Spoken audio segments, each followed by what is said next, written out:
well known for his foundational work in cryptography, and he's the R in the RSA crypto system. He won the Turing Award for his work in cryptography. He's also developed cryptographic hash functions and symmetric key encryption systems. And for a period, he switched kind of from cryptography into machine learning, and that's when, and so Ron was my advisor, and he built up this group. So Rob Shapiri, Sally Goldman, Jay Aslam, and it was just a fantastic group there at MIT, and he would run this reading group where there would be a paper that we were supposed to have read in advance, but none of us really did. And so, we would get there, and then we just start, going into it. And it was fun because it was kind of, okay, we can figure this thing out. And it was really great times. Since then, Ron has done quite a bit of work in many other areas. He's done a lot of really exciting work in computing for trying to address issues in climate change, and I guess I've also done work on contact tracing and COVID. But I think climate change is one of your big focuses now, and today he's going to talk about AI safety. Ron. I don't know what that was. Oh, that was the mouse.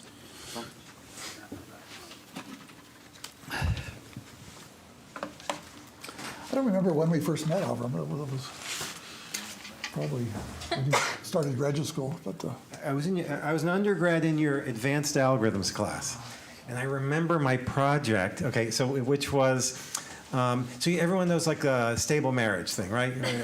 So what stable matching? Okay, fine. But what if there are, instead of just two types, there are three types of things that you're trying to all have stability with respect to each other. Turns out you can't necessarily do that. You can have cycles and so forth, and it kind of depends what you mean. Anyway, that was I remember my project. Okay, so good. Anyway. Good. I have to figure out how to use this thing. No, that's not the one.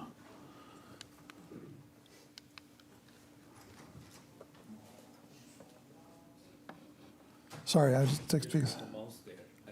Oh, the mouse. I have to use the mouse. It's just. That's not the. It's just this. Oh, just that. Okay, good. Thank you. So the official title of good welcome everybody. It's great to see you all here.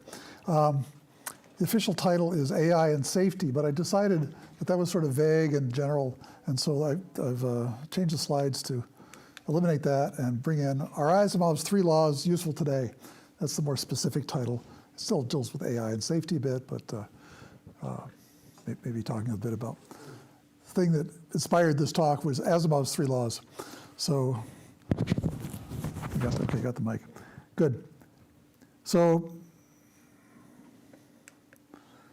Avram, as I said, I don't remember when we first met. I guess it was the algorithms class. It was a while ago. And it makes you feel old having your students get to the 60th birthday, yeah. So you joined MIT for a while. We wrote a paper together on training a 3-node neural network as NP-complete. It's gotten a bit of attention. Tom mentioned it in his talk. And nowadays the neurons have billions of neurons, and so this paper is sort of irrelevant. And so he wrote a PhD thesis, joined CMU, then TTIC, as you all heard about that. I don't have baby pictures of Avram. Sorry. I wasn't around then. And so one of the things that is interesting is that Avram has the most according to Math and Genealogical Project, the most descendants of all my PhD students. So some of you are descendants of Avram, and that's of me, I guess. So how many of you are descendants of Avram? Yeah, good. Quite a few. Amazing. All right. So I'll tell you a little about myself. So science fiction, since this talk is about science fiction, I was born in 1947 in Schenectady, New York. My dad worked at General Electric research lab there. And I got interested in science fiction at an early stage. So Isaac Asimov wrote 500 books. He was paid by the word, so which is why he emphasized books more than short stories. That's a lot of books, right? 500 books. I've written maybe one. So 380 short stories. He got paid by the word, I think, so that's why the books were emphasized. How many of you are familiar with Isaac Asimov? Oh, everybody, good, almost everybody. So this will be familiar with you. I grew up on sci-fi and Asimov. Here he is. Here's a picture of him. He was born in 1920, lived in 1992. He was. Don't let your voice drop, I can't hear it. Oh, okay, thank you. Yeah, I tend to mumble. My wife calls me Professor Mumbles. And I wear a lapel mic even when I teach class. So, thank you for that. And say it again if I need to be reminded. So Isaac Asimov was a SOB probably. I don't know, I've never met him. He says, those people who think that they know everything are a great annoyance to those of us who do. I love that quote. Sort of encapsulates his personality. And the two people that Asimov thought seemed smarter than him to him were Carl Sagan and Marvin Minsky. So those of us that knew Marvin and maybe knew Carl Sagan can relate to that. And then Asimov believed that his most enduring contributions would be the 3 laws of robotics and the Foundation series. So the 3 laws of robotics are what I'll be talking about today. And the Foundation series, well, it's been made into a movie and a TV show and stuff like that. So what are the 3 laws of robotics?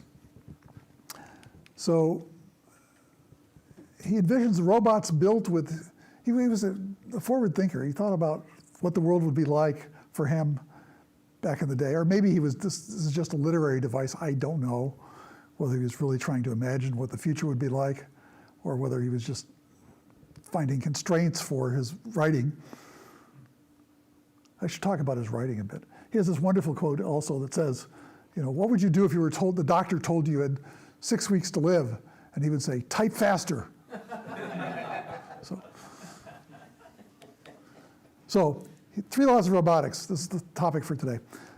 Harmlessness to humans. So a robot may not harm a human being, or through inaction allow a human being to come to harm. So these are the things that he imagined would be the laws of robotics. Obedience.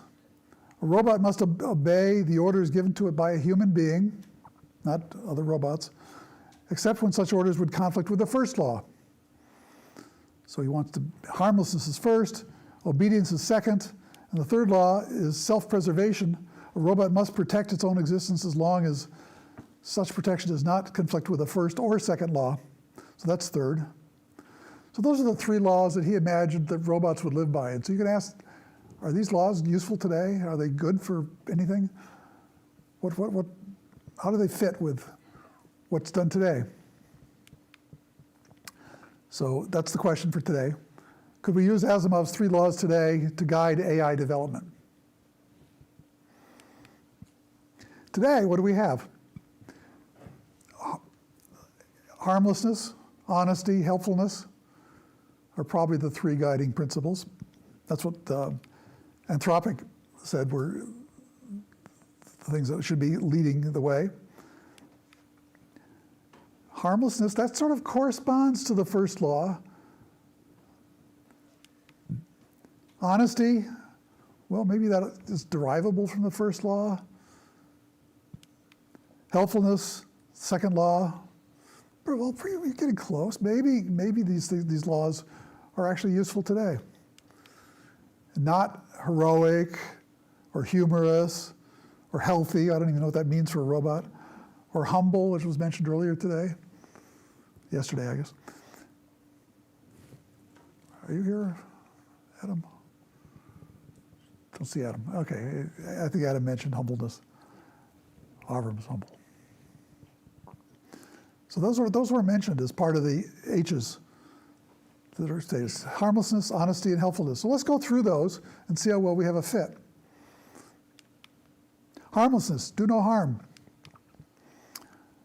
That rings a bell, right? The Hippocratic Oath the doctors talked about said, first, do no harm. That's the first is in parentheses because it's actually debatable whether Hippocrates said that or not. The primum non nocere, my Latin pronunciation is terrible. Primum non nocere. It was not clear that he said the primum.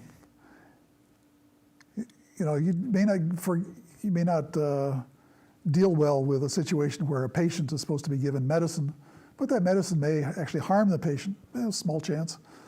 So, but first, do no harm. It means that's the number one constraint. So he says, you don't do that. Though these days, the Declaration of Geneva updates the Hippocratic Oath. So this is what doctors swear by. The Declaration of Geneva says that the health and well-being of my patient will be my first consideration. It doesn't say it's the only consideration, doesn't necessarily say it's top, but it's the one you consider first. So does the first law refer only to physical harm? So there's a lot of questions here. I mean, what do these terms mean? What does harmlessness mean? Because the world is unknown. What is Alice thinking? You know, you don't know what Alice is thinking, and she may have what you do may have an impact on what she does. The world is probabilistic, heads or tails, whatever. So that's part of the issue here. Do no harm. You don't know what's going to do harm. If it comes up heads, it maybe the patient dies. If it comes up tails, maybe the patient lives. Is absence of harm a reward? Well, that's irrelevant, maybe. So predicting harm requires a good world model for making predictions. And there's future harm versus present harm. So there's this wonderful, he has 500 books. I don't claim to have read them all. I went to the bookstore, while I was preparing this talk, and I tried to say, give me all your stuff on Asimov. So I finally found one that said Bicentennial Man. So Andrew, a robot, was learning to reason that what seemed like cruelty might, in the long term, be kindness. So he's learning the difference between long-term harm and present harm. So he goes for, the story ends, there's lots of complications here, so it's a whole novel. But he goes for body modifications to become a man, sort of like Pinocchio did, and dies. There's another novel Asimov wrote called Robots and Empire, 1985. So the spacers, they were another species almost, humans and robots going around. They were preparing the galaxy for human colonization. So they pre-terraformed planets for humans to live on. But two robots, Giscard and Olivao, realized that a perfect galaxy was a death sentence for the human spirit. And so they added, Asimov added it eventually, a robot may not harm humanity, not just an individual, but humanity. Or through inaction, allow humanity to come to harm, with the exception for prior laws, which may get added. So the three laws are not just three, there may be four of them, but fourth is this one. Honesty. What about honesty? Can we derive that from Asimov's three laws? So Asimov has a story called Liar in 1941. He wrote it before I was born. A robot is accidentally created to be telepathic. He can read the minds of humans.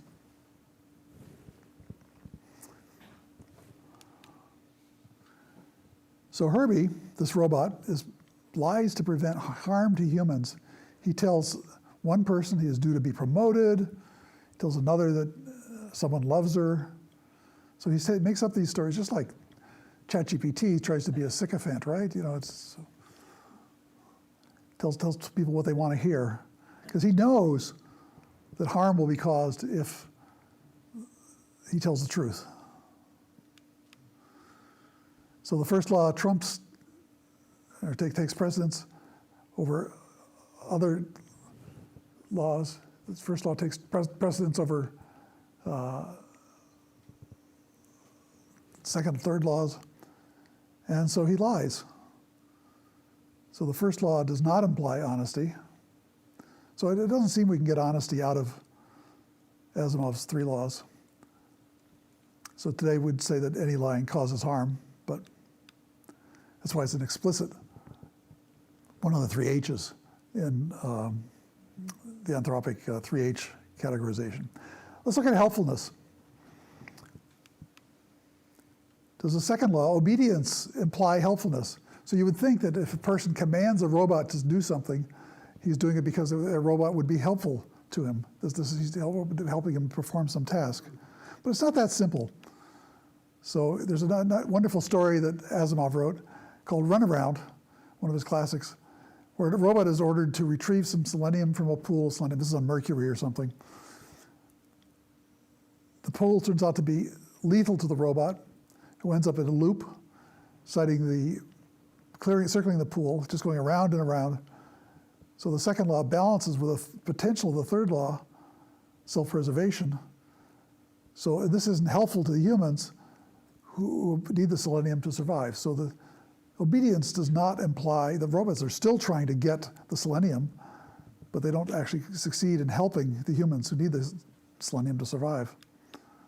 It also illustrates, which we don't see in many of his stories, the balancing of the considerations. So they sort of give it as a hierarchy, but in fact it's in this story is a balance of the 3. So what about the obedience? So obedience to what was said or to the intent of the speaker. Often if you give orders, there's sort of an implicit context. There's a lot of consideration of what is intended, what the context is. Don't harm other people. Don't get to the store fast, but don't run into people. Things like that. So the example of Bostrom of the paperclip factory is relevant here.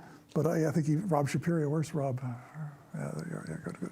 Yeah, you mentioned it yesterday to me. I said, yeah, that's even better. The Sorcerer's Apprentice. Many of you have seen Sorcerer's Apprentice, the Disney classic.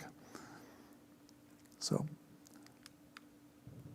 robot doesn't quite understand the context. It goes overboard. Now, obedience to whom? So in Positronic Man, 1992, later turned into a movie with starring Robin Williams, whoever. So Georges 9 and 10 decide that robots are more human than actual humans, who may give conflicting orders or be criminal. Thus, robots should obey robots.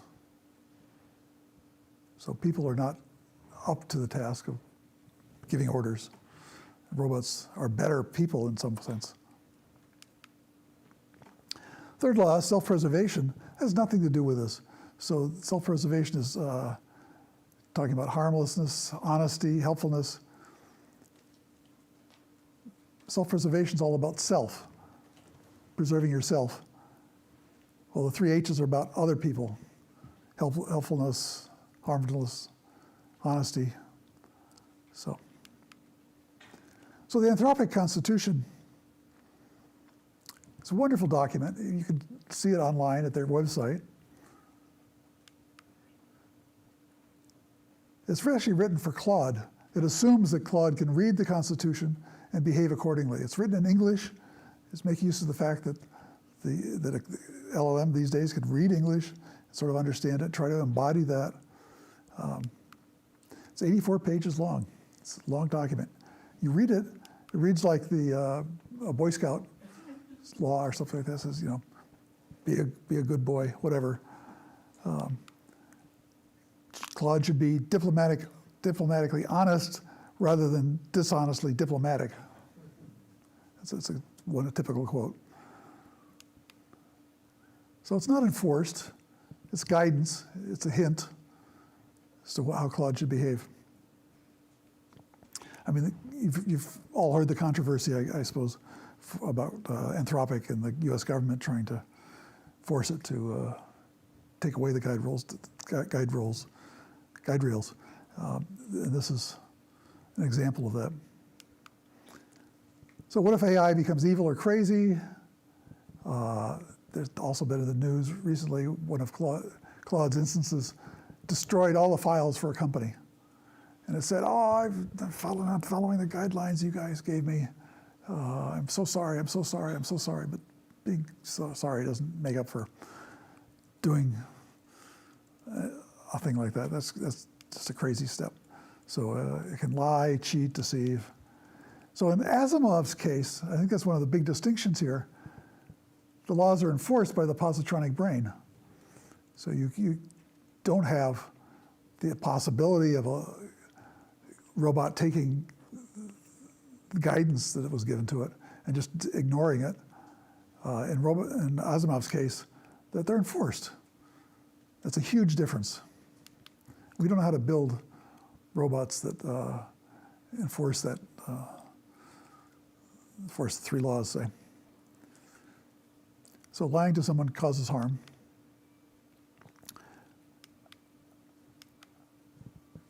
Also, I think one of the things that's ignored a lot is that robots can reproduce. Here's a robot in the front that's reproduced many copies. And that's something that people can't do easily. I mean, people reproduce, they have children, but it takes time.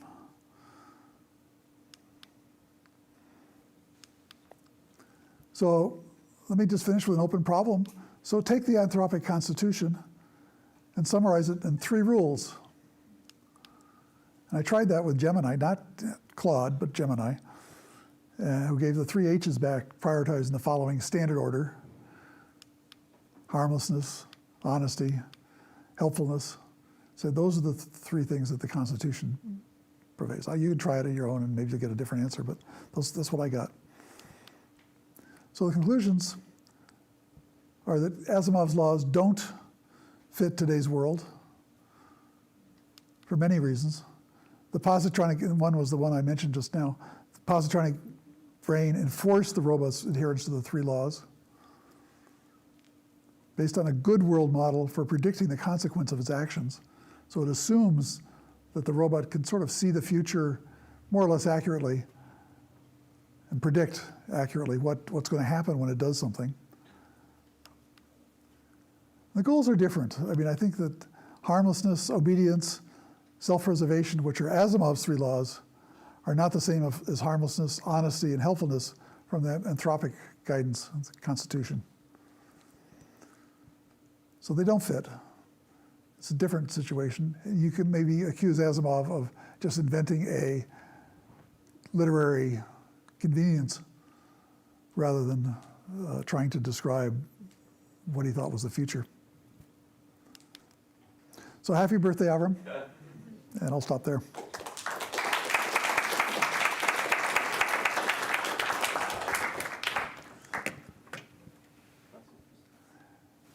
There's a question over there. Back. I was curious how you think embodiment fits into this, and whether, if you think about embodied AI more specifically, Asimov's laws are more. I personally think I don't know if that relates to this talk, but embodiment's hugely important. You need to embody an AI in order for it to build a world model. I was surprised how well, though, these LLMs do at understanding the 3-dimensional world we live in. I was trying to understand, to convey to ChatGPT the structure of my bathroom at home, because I want to fix it up a little bit. So it understood 3-dimensional layout very well. I described it in detail. It would ask questions when it wanted to know more. So I'm not sure embodiment's totally necessary, but it sort of At least it simulates that. Yeah. Yeah, it seems like the most glaring difference between the Asimov laws and, say, Anthropic Constitution is around obedience. Yes. And if you look at the discussion around AI safety, obedience to individuals is viewed as potential negative, really, right? There's Yes. a lot of the fears around safety are that individuals Yes. use AI to do crazy stuff. And so, in that light, did Asimov make a mistake around the obedience thing? I mean, the fourth law is I kind of don't think, I a haven't read all of his stories, so I'm not sure, but I think that he did not talk much about bad people getting robots' orders. He was viewing it from the robot's point of view. What would it do if it got an order, trying to insert in the corner, figure out the corner cases and so on too. But you're right that in the real world these days, I mean, people are the bad apples. So, yeah. One more. Yes. So, when I'm thinking about what you said, sort of, on the one hand side you have laws of Asimov, on the other side you have guidance. So, what do you think sort of the regulator should do? Should we regulate it, or should we give guidance to it? Or do you want to pass on the question? So I used to go around saying that the big dichotomy was between viewing AI as tools or viewing it as children. I think it's either tools, children, or monsters right now. What should a regulator do? I don't know. I view the testing as useless. I tend to favor the children aspect, I guess, still. So you want to be a good role model for the children. You can't predict what they're going to do. I think a lot of regulation is just crazy. I mean, it makes no sense to me. Yes? So maybe this is similar to Tom's question, but maybe I'm wondering whether obedience actually subsumes honesty and helpfulness, because I can ask the model, or ask the robot, the model, the AI, to be honest and obedient, and to be honest and to be helpful. And so in that sense, obedience implies that I can get honesty and helpfulness. And so is it really the way we should view it, I think? So, I mean, maybe one question is this a right way to view it? And then maybe this is an explicit restriction that we're saying you can only get a subset of that. I mean, if I had obedience, I would not need to ask for, if I had obedience, I would not need to ask for honesty or helpfulness explicitly. Obedience to who? I think that's the key question, because you can have two different humans give different conflicting orders to a robot. Well, obedience to here there's obedience to the user, right? So in Asimov, The user may not be. I mean, the robot, the law says, Asimov's law says, obedience to anybody, any human. And so any human that comes up to it. So there's a gang that comes up on Andrew early in the story and says, disassemble yourself. Yes? Laws somehow imply authority. Do you think our government can pass any good laws to control it? I have no confidence in our government right now. Or any government? I mean, where is the authority going to come from? Eventually, probably from the AIs. They'll get smart enough, they'll take over, and they'll ignore what we say, mostly. Yeah. Maybe we, with that, let's.